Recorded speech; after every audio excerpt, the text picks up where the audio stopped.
கவர்மெண்ட்ல சொல்லுங்க sir. Factory எங்க இருக்கு? அப்படியே நேரா போனீங்கன்னா கூட்டு ரோடு ஒன்று வரும். லெஃப்ட் போயிட்டு first right. Okay thanks bro, நான் பாத்துக்கிறேன். Okay sir. சொல்லு.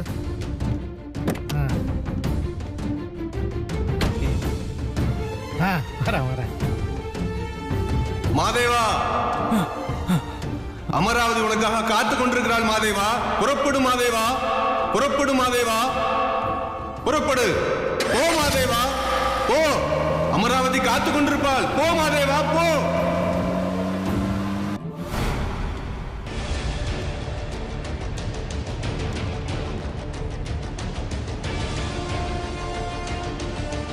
நல்ல வேலை பாஸ், தப்பிக்க பார்த்தா திரும்ப பிடிச்ச கட்டி வச்சிட்டோம்ல.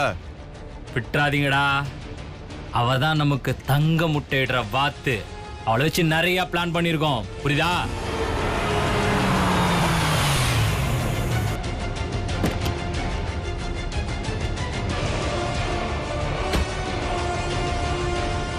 நம்ம இங்க இருக்கிற இடம் அந்த ரிஷிக்கு எப்படா தெரியும்? தெரியல பாஸ். டேய், இப்ப அத பத்தி பேசி ஆராய்ச்சி பண்றதுக்கான டைம் இல்ல. அவன் கண்ணுல நான் படவே கூடாது. அப்படி அவன் கண்ணுல நான் பட்டுட்டேன்னு வையே, எக்காரணத்தை கொண்டு அவன் வீட்டுக்குள்ள போக முடியாது, புரியுதா? நான் இங்க இருந்து எஸ்கேப் ஆயிடுறேன். அவன் கண்ணுல படாம ஒளிஞ்சுக்கிறேன். டேய் பாஸ், அவனை அடிச்சு கைய காலை உடைச்சு 6 மாசம் எழுந்துக்காத அளவுக்கு பண்ணிடணும், புரியுதா? நாங்க பாத்துக்கிறோம் பாஸ். டேய் கரெக்டா பண்ணிடுங்க. டேய் விட்டுறாதீங்கடா.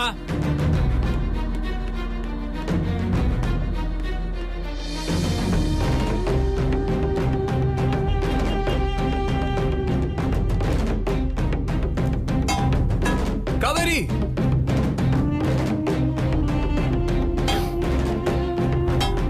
காவேரி. கவர்மெண்ட் சீல் வச்ச ஃபேக்டரி இது ஒன்று தானே இருக்கு?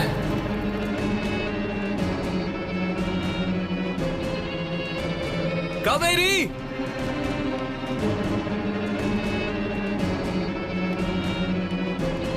காவேரி.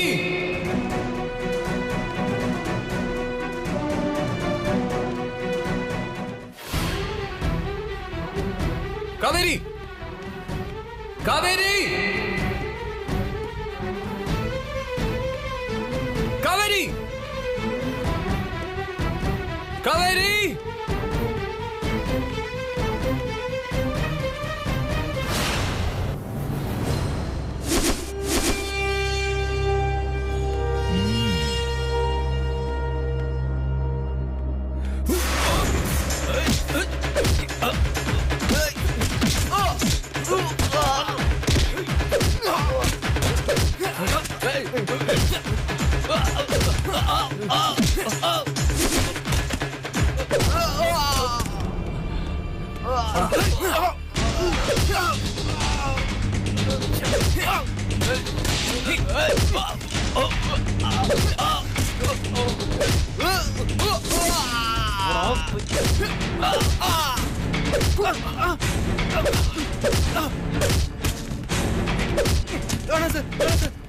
அடிக்காதீங்க சார், நான் சொல்லிடுறேன்.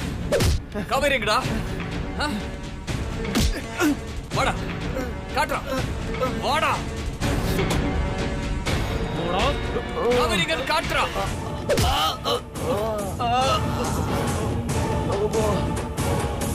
நல்ல வேலை அவன் என்ன பார்க்கல. ஆனாலும் என் ஆளுங்களை அடிச்சிட்டல, உன்னை சும்மா விட மாட்டேன்டா.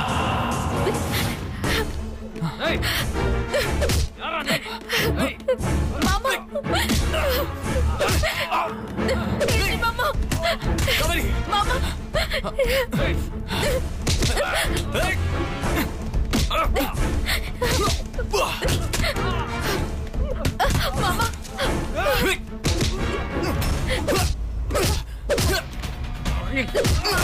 டேய் டேய், உன்னை விட மாட்டேன்டா. டேய் வா, என்ன அடிச்சா? டேய் டேய்.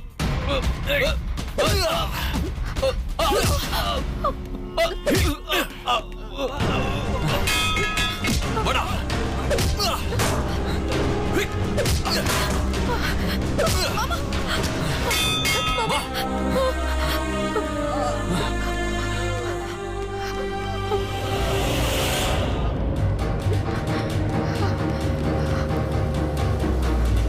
மாமா, சீக்கிரம் வா. காவேரி, உனக்கு எதுவும் ஆகலமா?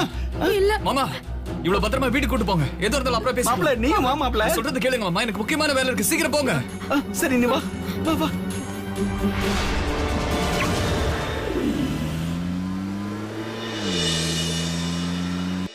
துர்கா இல்லக்கா என்னால ஒரு நிமிஷம் கூட இருக்க கொஞ்ச முடியல. நேரம் வெயிட் பண்ணி என்னை பார்க்கலாமே. மன்னிச்சிடுங்கக்கா, நான் கிளம்பா.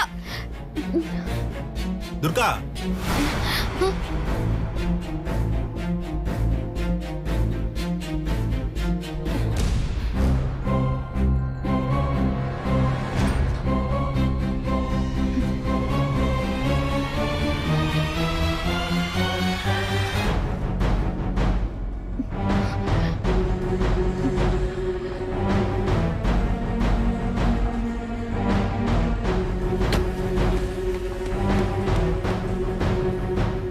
இவங்க வரதுக்காக தான் நீங்க காத்துட்டு இருந்தீங்களாக்கா? ஏன்னு என்ன இப்படி ஏமாத்தி கூட்டிட்டு வந்தீங்க? ப்ளீஸ் துர்கா, உன் நல்லதுக்காக தான் சொல்லிட்டு இருக்கோம். ஆனா இது வரைக்கும் நீங்க பண்ண நல்லதெல்லாம் போதும்ண்ண. என்ன நம்பு துர்கா, உன் நல்லதுக்கு தான் சொல்லிட்டு இருக்கேன். இன்னும் கொஞ்ச நேரத்துல பாஸ் வந்துருவாருமா.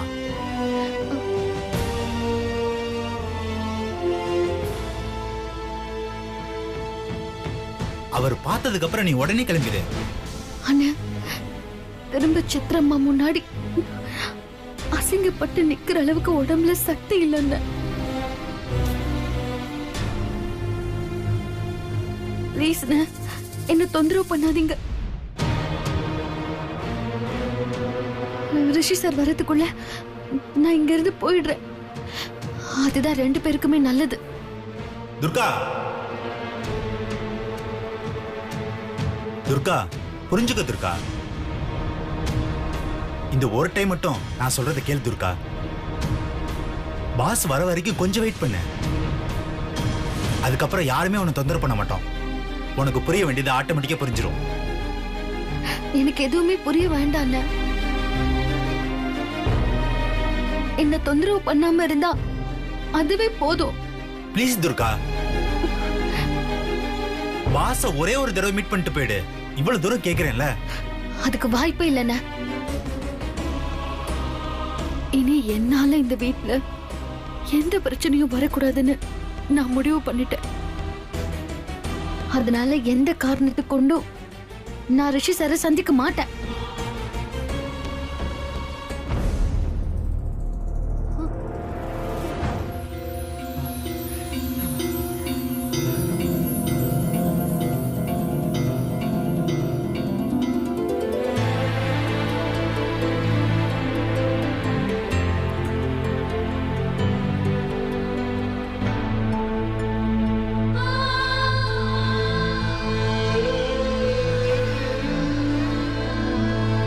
வா.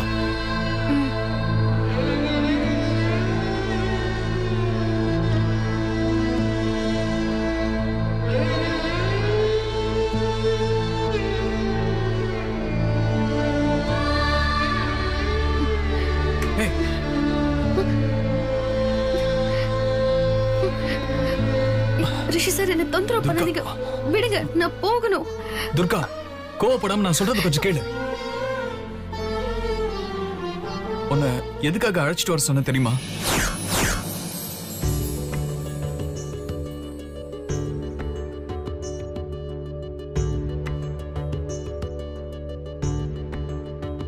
போன ஜென்மத்துல இதே கோயில வச்சு என்னோட காதல் பரிசா உனக்கு இந்த முத்து மாலையை போட்டு விட்டேன்.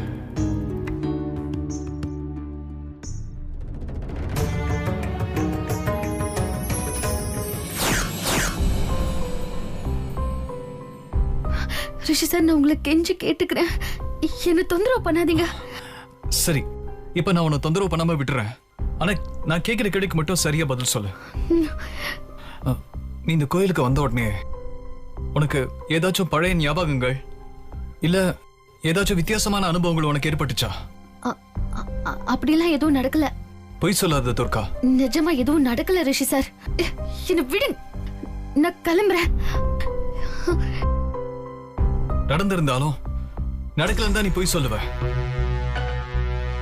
உனக்கு நிரூபிச்சு காட்டினாதான் எல்லாமே சரியாகும்.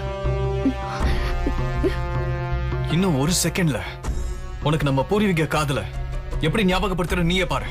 அப்படி ஒருவேளை ஞாபகப்படுத்திட்டா நான் சொல்றத நீ கேக்குறியா? முதல்ல நீங்க ஞாபகப்படுத்துங்க. எப்ப பார்த்தாலும் கதை சொல்லிக்கிட்டு இருக்கீங்க. ஆதாரம் என்ன இருக்கு?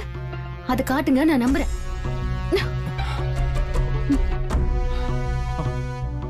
எங்க?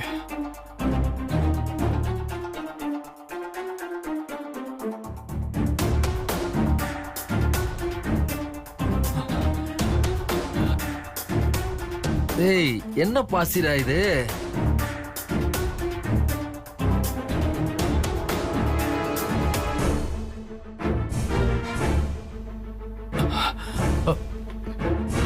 என்ன ரிஷி சார், எதையாவது தொலைச்சிட்டீங்களா? உனக்கு எப்படி தெரியும்? இந்த கதையை தான் நீங்க சொல்லுவீங்கன்னு எனக்கு நல்லாவே தெரியும். ஒரு நொடி இல்ல, 1000 வருஷம் ஆனாலும் உங்களால என்னோட பழைய ஞாபகங்களை கொண்டு வர முடியாது, நிரூபிக்கவும் முடியாது. ஏன் தெரியுமா? நடக்காத ஒண்ண எப்படி ஞாபகப்படுத்த முடியும் சொல்லுங்க? நான் உங்களை கெஞ்சி கேட்டுக்கிறேன், இனிமே மறைமுகமா என்ன சந்திக்க வராதீங்க. அதுதான் நம்ம எல்லாருக்கும் நல்லது.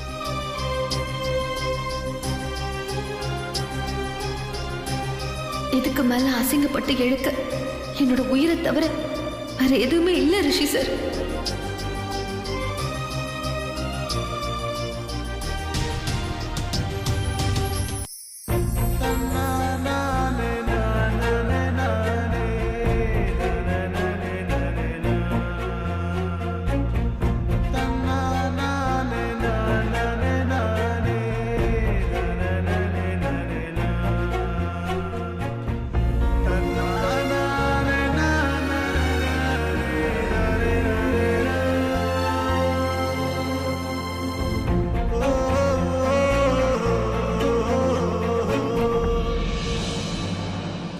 பாஸ் என்னாச்சு? பழைய ஞாபகம் வந்துருச்சா துர்காவுக்கு? முத்துமாலையை தொலைச்சிட்டேன் பாலாஜி. என்ன பாஸ் சொல்றீங்க? எங்க மிஸ் பண்ணீங்க?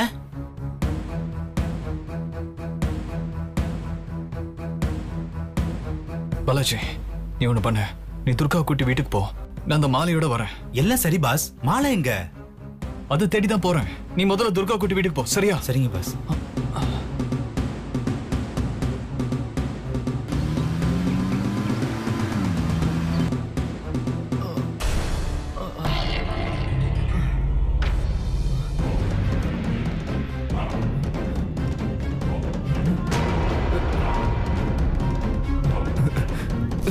இவன் எதுக்கு இங்க வரான்? மறுபடியும் நம்மள அடிக்க போறானோ? ஐயோ அண்ணா! ஏய், சரக்கு அடிச்சா வலி சரியாயிடும். அண்ணா! ஐயோ அண்ணா! அண்ணா! அவன் திரும்ப வரானே, மறுபடியும் நம்மள அடிக்க போறான்னு நினைக்கிறேன். திரும்ப வரானா? இங்க தானே வந்து நிற்கிறான். எங்கடா வந்துட்டு இருக்கான்? இங்க தானே. ஏய், கையில கட்சம் உயிர் எடுத்துறான். வாங்கடா. டேய், வாங்கடா போலாம். மிஸ் ஆயிடுடா. சீக்கிரம் வாங்கடா டேய். அவ்வளவுதான்டா, வாங்கடா வந்துட்டேன்.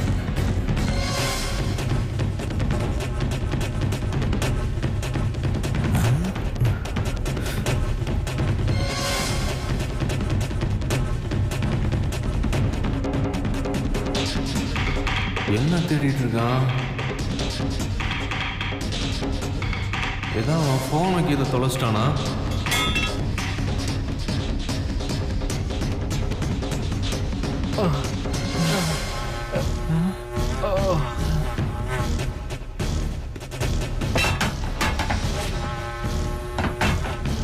என்னடா தேடுறான் தெரியலையே.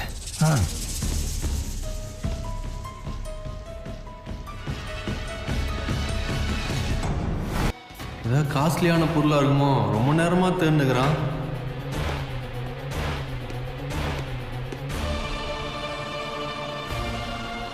ஏய், என்னடா தெரியல? எனக்கு ஒன்றும் புரியல. தெரியலையா?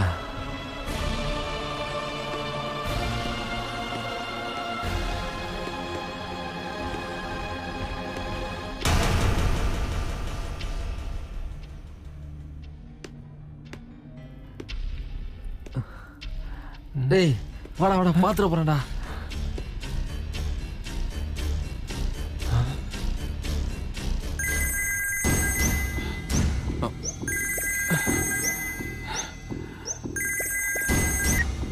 பாலாஜி, முத்துமாலை கிடைச்சிருச்சா பாஸ்?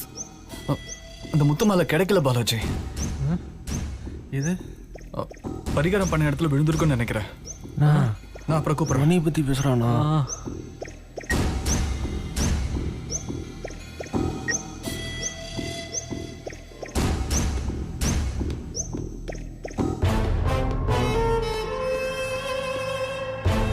ஏய், இதையா தேடுறான்? இதுல என்னதான் இருக்கு? நம்ம எதுக்குன்னா வம்பு பாஸ்ட குடுத்துருவோம்னா? சர்ரா.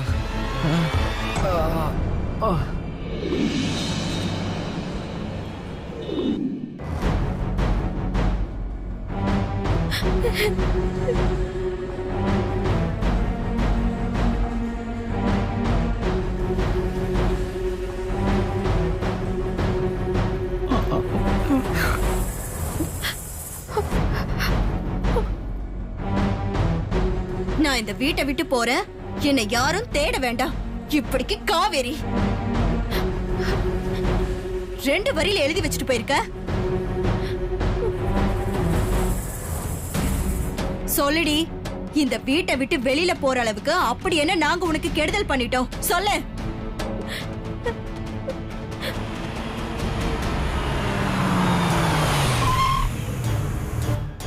எதுலதான் குறை வச்சோம்? சொல்லு.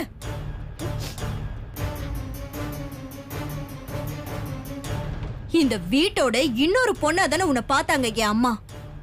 அப்படிப்பட்டவங்களை போய் அசிங்கப்படுத்திட்டியே.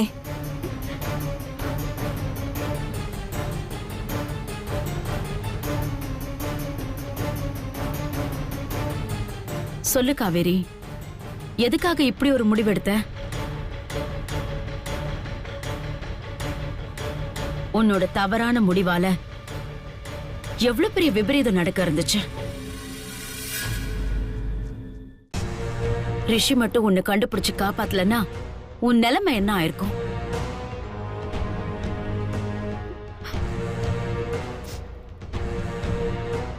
அந்த ரவுடிங்க கிட்ட மாட்டி சின்ன பிணமாயிருப்பாமா.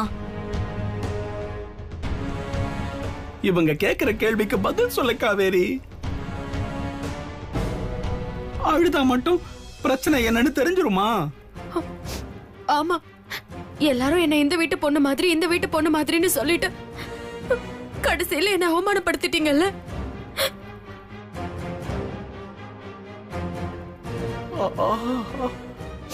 நான் இந்த வீட்ல இருந்து தங்கத்தை எடுத்தனா இல்ல வைரத்தை எடுத்தனா? சாதாரண ஒரு முத்து மாலை. அதுக்கு போய் என்ன அசிங்கப்படுத்திட்டீங்கல்ல. ரிஷி மாமா ரூம்ல இருந்து அந்த முத்து மாலை மேல ஆசைப்பட்டேன். அத கேட்காமலே எடுத்து கழுத்துல போட்டேன். அது தப்பா?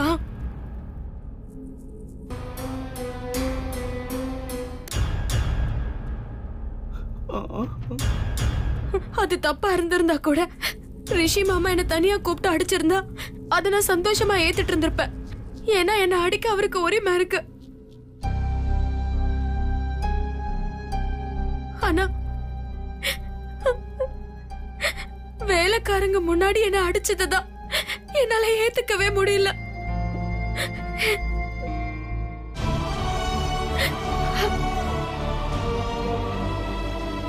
உரிமை இல்லாத இடத்துல உயிர் வாழறத விட 6 குளத்துல விழுந்து உயிரை விட்டுலான்னு நினைச்சுதான் இந்த வீட்டை விட்டு நான் வெளியிலேயே போனேன்.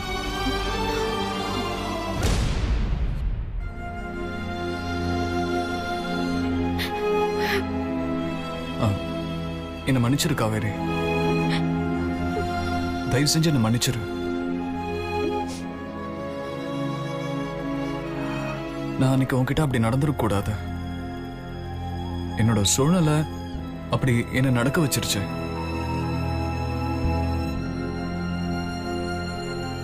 அது முழுக்க முழுக்க என்னோட தப்பு தான்.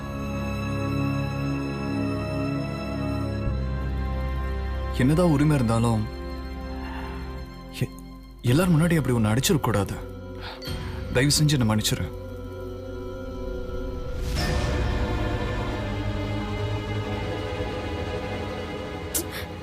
இன்னும் நீ சின்ன குழந்தையாவே இருக்கிற காவேரி. ரிஷி மாமா என்ன மன்னிச்சிடுங்க. ஏதோ தெரியாம உணர்ச்சி வசப்பட்டு தப்பான முடிவு எடுத்துட்டேன். என்ன மன்னிச்சிடுங்க. இனிமேலாவது உப்பு பெறாத விஷயத்துக்கு உணர்ச்சப்படுறத நிறுத்துமா.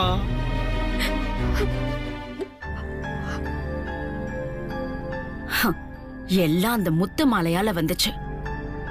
ரிஷி, அந்த முத்து மாலைய கொண்டு வா. அதே மாதிரி முத்து மாலைய வாங்கி காவேரி கிட்ட கொடுக்கலாம். அந்த முத்து மாலை எங்கேயோ தொலைஞ்சிருச்சுமா.